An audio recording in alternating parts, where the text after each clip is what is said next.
नमस्कार. हळद रुसली कुंकू हसलं ह्या मालिकेच्या आजच्या भागामध्ये आपण पाहत आहोत. आढळराव हे रुसलेले असतात आणि कृष्णा त्यांची समजूत काढण्यासाठी आलेली असते. आबांसाठी चहा आणलेला असतो. आबा मात्र आता तिच्यावर रुसल्यामुळे चहा घेत नाही.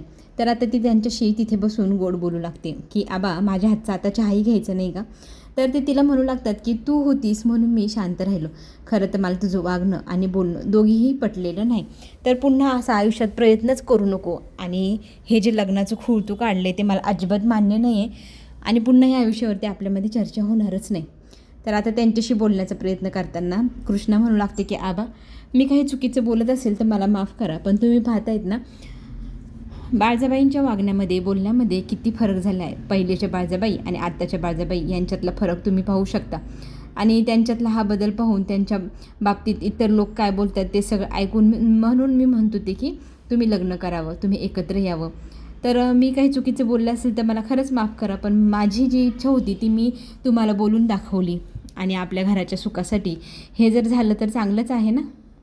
दुसरीकडे आपण पाहत आहोत इथे बाळजाबाईंच्या विरोधामध्ये काहीतरी पुरावे मिळावे. अख्खं गाव भडकावं बाळजाबाईंच्या विरोधामध्ये. आणि त्यातली त्यात आता हे कृष्णाने लग्नाचं खूळ घातले त्याच्यासमोर. आता हे जे संकट आणायचं आहे बाळजाबाईंच्या विरोधात त्यासाठी आता जयवंतला हाताशी घेऊन ही पूजा काही पुरावे शोधण्यासाठी स्टोर रूममध्ये गेलेली असते. तिथे बऱ्याच फायली असतात. त्या फायली आता दाखवत असतो जयवंत.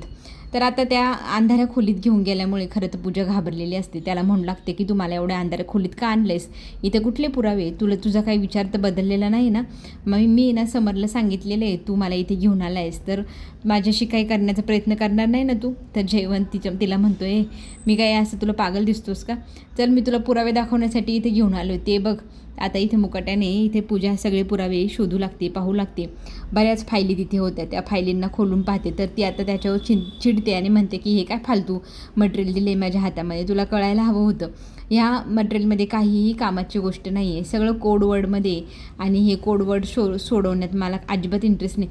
खरं तर तू शिकलेला नाही त्याच्यामुळे हा सगळा प्रकार आहे. तुला महत्त्वाची फाईल कोणती आणि बिनकामाची फाईल कोणती हेच कळत नाही. मला एकदम भक्कम असा पुरावा शोधून दे. तर जयवंत म्हणतो भक्कम म्हणजे नक्की कसा. दुसरीकडे पाहू शकतो आपण इथे आपली कृष्णा आढळरावांना खरं तर लग्नासाठी तयार करण्याचा प्रयत्न करते. आणि इथे आढळराव मात्र म्हणत असतात की आता लग्न वगैरे काही पुन्हा होणार नाही, जसं चाललं आहे तसं चालणार. आणि हे जे तू खूळ घालते ते मला अजिबात पटलेलं नाही, पुन्हा कधी ह्या विषयावर आपण बोलायचंच नाही.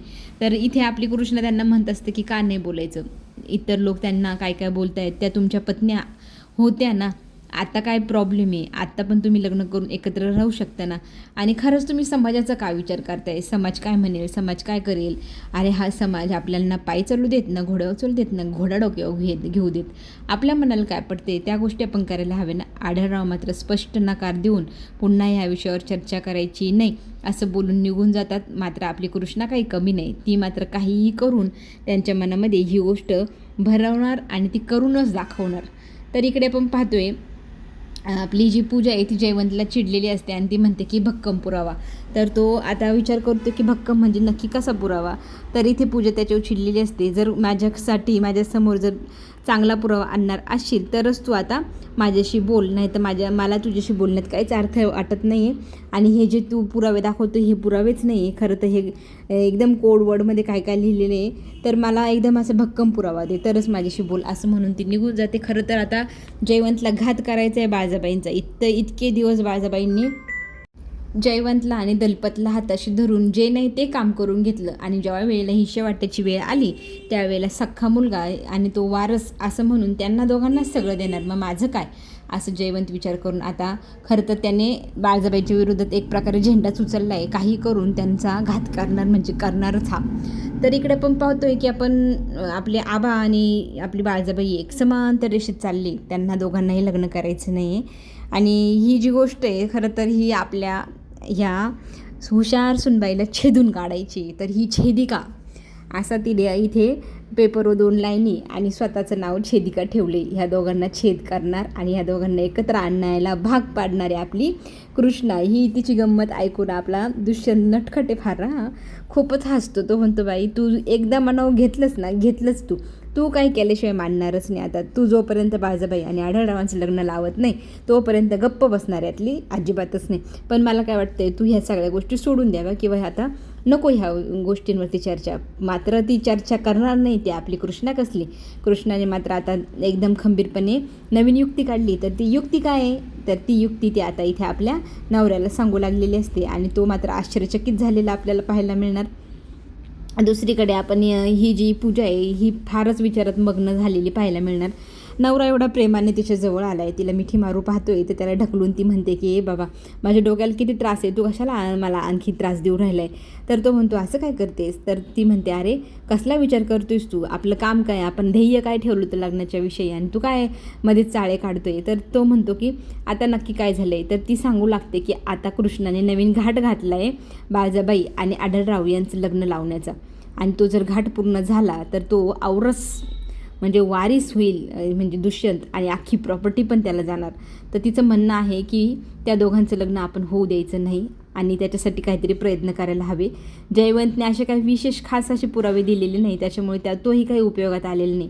तरी ते समर म्हणू लागतो की तू नक्कीच काहीतरी पुरावा आणेल, पण पुराव्यापुरतंच त्याचा वापर करायचा वेळ आली की त्याच्यापासून स्वतःचं झटकून घ्यायची जबाबदारी आणि त्याला वेगळं पाडून द्यायचं, कारण तो पण घात करणाऱ्यातला आहे. खरं तर हे दोघंही जास्त त्याचा स्वार्थ पाहत आहे आणि एकमेकांना फसवण्याचा अडकवण्याचा प्रयत्न करत आहे. आता कोणाची नैया पहिले डुबती आहे ती आपल्याला पुढे जाऊन पाहायला मिळणार आहे. समर आणि पूजा विचार करता की आपण जयवंतला अडकवू आणि जयवंत विचार करतोय की आपण पूजाला अडकवू आणि हे दोघंही स्वतःचा स्वार्थ साधू पाहणार आहे. तर ह्या दोघांची ही नैया एकदाच डुबवणार आपली कृष्णा आणि दुष्यंत. हे तर आपल्याला माहितीच आहे, तरी पण ह्यांचे छोटे छोटे खेळ आपण पाहूयाच, हे काय काय खेळ मांडत आहे. आणि इथे समर म्हणतो की आता जी कृष्णाने आयडिया घातली त्याच्यामध्ये आपण काहीही करून खोड घालायचा आणि आबांचं आणि त्या बाळजाबाईचं लग्न होऊच द्यायचं नाही आणि झालंय तरी मला काय असं म्हणत समर म्हणू लागतो. तर पूजा म्हणते तो जर पुन्हा वारीस झाला आणि पुन्हा त्यांनी सगळी प्रॉपर्टी मिळवण्याचा प्रयत्न केला तर त्यांचं लग्न होऊन द्यायचं नाही आपण. आपल्यासाठी ते खूप महत्त्वाचं आहे त्यांचं लग्न अडवणं. दुसरीकडे आपण पाहतोय झोपेमध्ये पण आता खरं तर विचार सतावत आहेत आढळराव यांना. बाळजाबाईची पण काही वेगळी परिस्थिती नाही. आज जो विषय कृष्णाने मांडला आहे त्याच्यावरती प्रत्येकाची प्रतिक्रिया पाहिलेली आहे. आढळरावाने चक्क नकार दिला आहे, ह्या गोष्टींची पण खंत तिला पण आहे. आढळराव मात्र विचारातच आहे अजून पण की ही जी कृष्णाने घातलेली जी काही आपली भानगड आहे तर त्याच्यावरती काय करायचं. त्यांनी तर स्पष्ट नकार दिला आहे. समाज काय म्हणेल, लोक काय म्हणतील आणि ह्या सगळ्या गोष्टींमध्ये तो आता विचारात पडलेला असतो की कृष्णाचं जे म्हणणं आहे की लग्न व्हायला पाहिजे किंवा बाळजाबाईंमध्ये किती बदल झाला आहे, त्या स्वतःला त्यांनी किती बदलवलं आहे, त्यांचा एवढा पॉझिटिव्ह बदल बघायला हवा, त्यांना आपण एक संधी द्यायला हवी, त्या खरंच खूप बदलल्या आहे, मी जबाबदारी घेते, असं सगळं कृष्णा बोलते. तर इकडे आपली बाळजाबाई पण विचारातच आहे की आपली कृष्णा आपल्याला म्हणते की माझ्या आईने माझ्या वडिलांसोबत एकत्र राहावं, आम्हाला पण तुम्ही एकत्र असणं हे आमच्यासाठी खूपच महत्त्वाची गोष्ट आहे, समाधानाची, आणि आपलं कुटुंब पूर्ण होईल या सगळ्या गोष्टींनी, असं तिचं म्हणणं आहे. पण आता आढळराव नाही म्हणताय म्हटलं, बाळजाबाई गप्प बसतात. पण कृष्ण म्हणते की नाही, मी तुम्हाला दोघांना काहीही करून एकत्र आणेल, फक्त मी म्हणेल तेव्हा हो म्हणायचं. आणि कृष्णावरती विश्वास ठेवून आता बाळजाबाई फक्त होच म्हणणार. मात्र आढळराव अजूनही विचारात आहे आणि आपल्या कृष्णाने घातलेला जो घाट आहे तो आता बाळजाबाईसोबत डिस्कस करत असतात. बाळजाबाईला म्हणतात की ही मुलगी ना फारच वेडी, कशाला तिने अशी अट घालायची किंवा असा प्रयत्न करू राहिली की आपण लग्न करावं, मला नाही वाटत आपल्याला लग्न करायला हवं, आपलं काय अडतंय का. आणि बाळजाबाई पण म्हणते की जशी तुमची इच्छा, माझी काही अशी विशेष हे नाही माझ्या हातात ना, एकतर सगळंच निसटलंच आहे, त्याच्यामुळे मला काही मिळालं काही नाही मिळालं याच्यात मला खरंच काय वाटत नाही, तुमची जर इच्छा असेल तर करू, तुमची जर इच्छा नसेल तर मी पण करणार नाही, असं स्पष्ट मत बाळजाबाईंनी स्वतःचं व्यक्त केले. आढळराव मात्र आता म्हणत आहे की मला नाही वाटत आपण लग्न करावं, समाज आपल्याला नावं ठेवील, आपण वेगळं झालो आणि पुन्हा एकत्र येणं कसं शक्य आहे. तर आपले बाळजाबाई म्हणते ठीक आहे, जर तुमची इच्छा नसेल तर आपण हा विषय इथे संपवूया. पण विषय संपवल ते आपली कृष्णा कसली. कृष्णाने आता एक नवीन प्लॅन बनवला आहे, तिचा प्लॅन एकदम भन्नाट आहे आता तो प्लॅन काय माहिती का, खरं तर बाळजाबाईचं लग्न लावायचं घाट घातलं आहे तिने दुसऱ्या व्यक्तीसोबत, आणि ते लग्न होते म्हटल्यानंतर आपल्या आढळरावांची जी तडफड होईल, जी तळमळ होईल ती पाहायला खरंच गमतीशीर असणार आहे. आणि तो गमतीशीर प्रकारातच तो स्वतःला हरपून जाईल आणि पुन्हा एकदा बाळजाबाईशी लग्न करायला तयार होईल का, हे तर पुढे जाऊनच कळणार. पण आता बाळजाबाईंसाठी एक स्थळ आणलं आहे देसायांचं आपल्या कृष्णाने, नवरीला नवरदेव बघायला येणार तेव्हा झक्कास स्वयंपाक करायचा, काय काय मेन्यू बनवायचं तेही ती ठरवत असते. तर इथे आढळराव म्हणतात कुणाला पाहुणे पाहायला येत आहे, तर ती सांगते बाळजाबाईंना. तर ते म्हणताय असं कसं, तर ती म्हणते आबा तुम्ही माझ्या आईशी लग्न करायला नाही म्हणताय, घटस्फोट झाला आहे ना, माझ्या आईला मी एकटीला नाही राहू देणार. तर मी स्वतः निर्णय घेतला आहे की मी माझ्या आईचं लग्न दुसऱ्या व्यक्तीसोबत लावून देणार आणि तिच्या आयुष्यातला हा जो एकटेपणा आहे तुम्ही संपवणार आहे. त्यामुळे तुम्ही नाही म्हटले ना, तुमचा विषय संपला. आत्ता मी जे काही करेल ते माझ्या आईसाठी करेल आणि आम्ही निर्णय घेतला आहे की आमच्या आईचं आम्ही दुसरं लग्न लावून तिला चांगल्या नवरदेवासोबत तिचा संसार थाटून द्यायचा. आता बोला काय बोलायचं, हे कसं शक्य आहे, असं म्हणत आढळराव चिडचिड करताना आपल्याला पाहायला मिळणार. आणि आपली कृष्णाने घालत हसत असते. आणि हा जो तिने घाट घातला आहे हा गमतीशीरच आहे आणि याच्यात भन्नाट गमती आपल्याला पुढे पाहायला मिळणार आहे. आता हे जे लैला मजनू आहे ना, जे काय म्हणतात सेकंड इनिंग त्यांची चालू होणार आहे, ती सेकंड इनिंग कशी होती आहे गमतीशीररित्या ती आपल्याला सगळ्यांना पाहायला आवडणार आहे. चला तर मग आपण आत्ता घेऊ छोटी विश्रांती.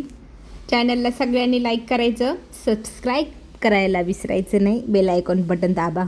पुढे येणारे नवीन व्हिडिओ तुमच्यापर्यंत लवकरच पोहोचतील. आणि आता आपण छोटीशी विश्रांती घेऊ, पुन्हा भेटूया नवीन भागामध्ये. धन्यवाद.